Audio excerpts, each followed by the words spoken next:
Wow, a new trailer for Doctor Who's 60th anniversary has just dropped. And there are many interesting details and maybe some things you missed. 10 of them, in fact. Heck, that's the name of this video. So hi, I'm Crispy and welcome to 10 Things You Missed in the 60th trailer. The trailer starts with mostly shots of things we've seen in previous trailers, but then 14 appears to be having a chat with a character called Shirley Ann Bingham, played by Ruth Madeley. He is talking about how Donna has her condition that if she remembers the Doctor, she will die. It's pretty gruesome. Why this conversation is happening with Ruth Madeley's character, I do not know. We don't actually quite know how large her role will be in the 60th anniversary, but if she's knowing this, then maybe it's larger than we think. But during this dialogue, we get some flashback footage from the Series 4 finale, showing exactly what happened to Donna. But for some reason, the first shot here is actually from Waters of Mars. I've seen on Twitter that some people are speculating that it's something to do with the larger narrative, but I think they just chose this shot because it looks cool. I really doubt that these flashback shots will be used in the actual episode. The second thing you might have missed is that there's something strange going on with the Tardis. We get a shot here of the Temple Noble clan, and the Tardis seems to be dematerializing, but it looks like something's going very wrong. You can see Rose's concern as she yells out, "Mom!" I think that this whole sequence will be a cliffhanger at the end of episode 1, The Star Beast. The Donna and Doctor have saved the day. Donna hops on board the Tardis with the Doctor once again. Things are looking good.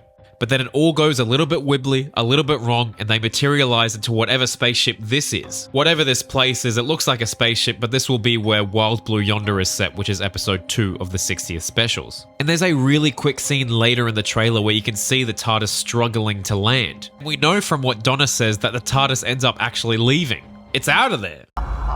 There's something so bad the TARDIS ran away.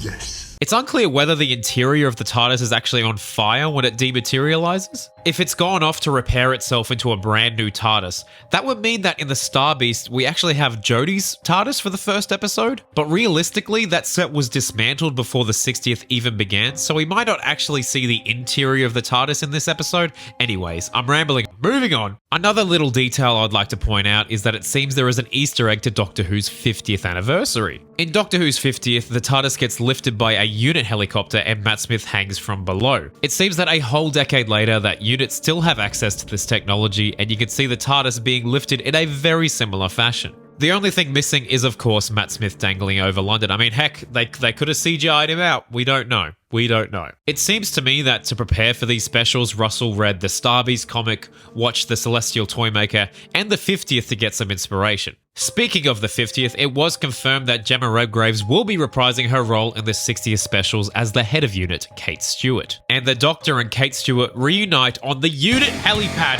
Look at that! Unit helipad for the win! I absolutely love it. With those filming pictures from ages ago, I never imagined that the unit helipad was actually hanging out the side of the building, making it look exactly like Avengers Tower. Side note, if you're having fun with this video, please press like and subscribe if you're new. We make Doctor Who videos all the damn time, so come along for some fun. Speaking of Kate, we get this shot from inside the unit building, presumably from episode 3, The Giggle, and there is this random door behind her. This door, I think, is definitely property of the Celestial Toymaker, who was confirmed to be the character in which Neil Patrick Harris is playing. A lot of us guessed that's who Neil was playing, but it's nice to have some confirmation. But speaking of that door, a promotional image from Doctor Who's account showed a clown face carved into wood. I think that this image here is in fact from that door. I think you might be able to just make it out from behind Kate there. I'm speculating that this is some kind of portal or gateway to the Toymaker's realm. He can cause absolute havoc. I'm pretty sure we do actually see some of his antics later in the trailer.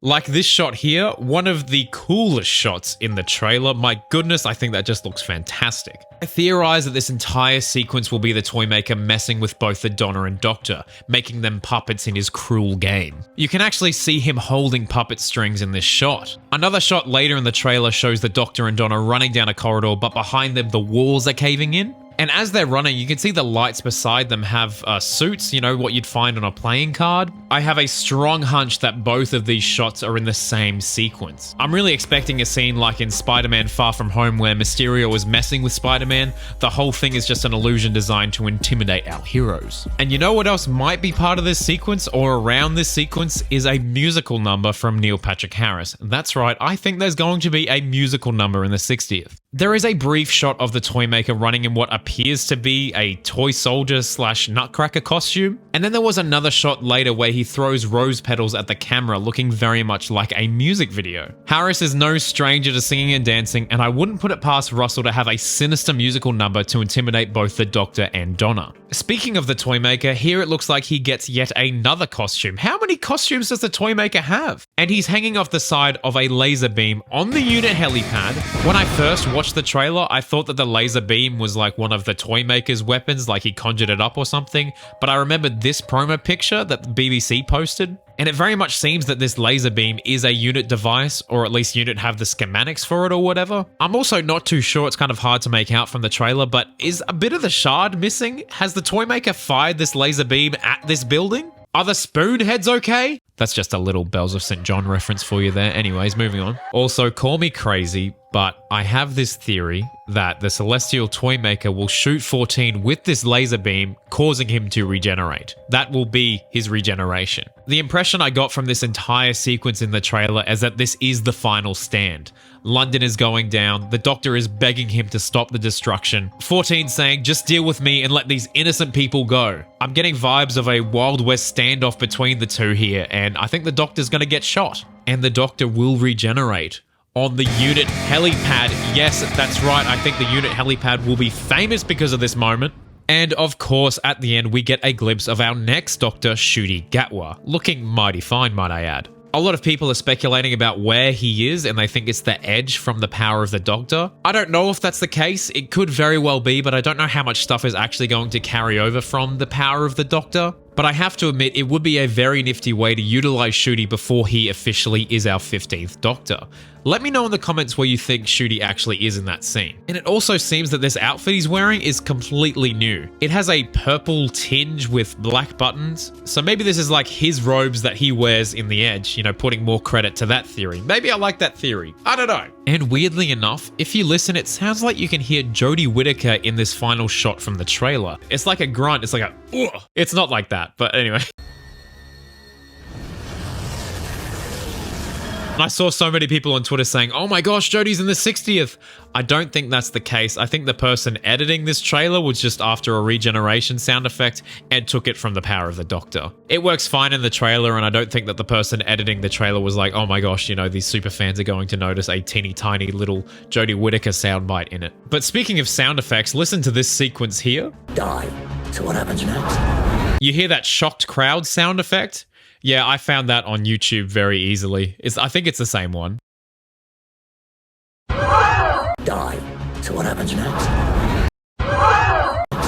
Anyways, like and subscribe, and I have a massive video coming out next week or the week after. I'll keep you guys updated. Anyway, love you lots and keen for the 60th.